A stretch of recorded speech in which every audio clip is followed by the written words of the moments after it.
গতকাল যে ভিডিওটা আমি পোস্ট করছিলাম, আহ, সবাই জানেন বা অবগত, বাংলাদেশ সরকার থেকে শুরু করে বিরোধী দলের নেতা ডক্টর শফিউল্লাহ সাহেব সহকারে সবাই অবগত হয়েছে এবং তারাও শোক প্রকাশ করছে এই 16 জন লোকের অগ্নিকাণ্ডের সোফার কারখানা মৃত্যু নিয়ে।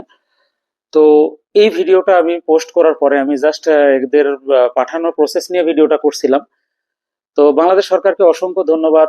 তারা সিদ্ধান্ত নিছে এই লোকগুলা তারা নিজ দায়িত্বে এখানকার সৌদি আরবের যাবতীয় কাজ করবে।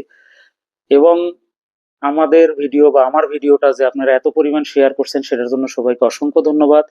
এবং আমি চাই এই ভিডিওটাও আপনারা তার থেকে বেশি হারে এবং বাংলাদেশের সকল প্রবাসীর কাছে আমার বিনীত অনুরোধ, এই ভিডিওটা বেশি বেশি শেয়ার করবেন। কারণ আজকে আমি এমবাসির সাথে কথা বলছি, এমবাসিরা সকল কার্যক্রম যেখানে এখানে আমাদের কয়েকটা অফিসে দৌড়াতে হতো এই কাজগুলা করতে।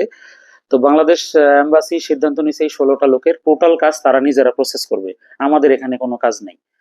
তো সেক্ষেত্রে এখানে একটা প্রশ্ন আমার থেকে যায় এবং আমাদের সকল প্রবাসীর থেকে যায়। প্রশ্নটা হচ্ছে যে এই লাশগুলা পাঠাতে গেলে বিমানের টিকিট আছে এবং হসপিটালের একটা চার্জ আছে।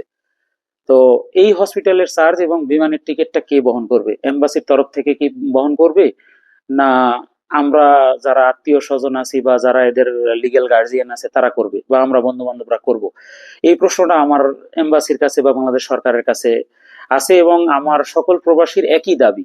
আমরা বিগত আমি যেগুলো লাশের কাজ করছি সেগুলো আমাদের নিজ পকেট থেকে টাকা দিতে হয়েছে এবং বিমানের টিকিট এভরিথিং আমরা নিজেরা পে করতে হয়েছে। তো সেই ক্ষেত্রে বাংলাদেশ সরকার এটা যেহেতু নিজেরা কাজ নিচ্ছে, আমার এই 22 বছরের সার্ভিসে এখানে নতুন করে দেখলাম যে বাংলাদেশ এম্বাসি নিজ দায়িত্বে এগুলা কাজ করছে।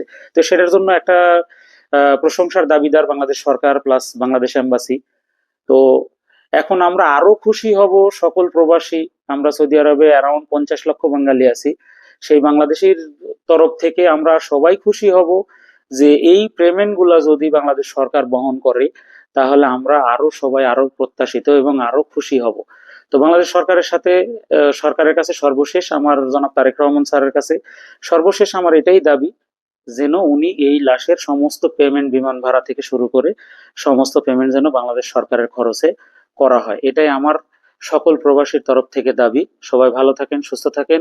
ভিডিওটি বেশি বেশি শেয়ার করবেন যাতে বাংলাদেশ সরকার এবং সকল ঊর্ধ্বতন কর্মকর্তার নজরে যায় এই ভিডিওটা। সবার কাছে বিনীত অনুরোধ এই ভিডিওটা বেশি বেশি শেয়ার করবেন।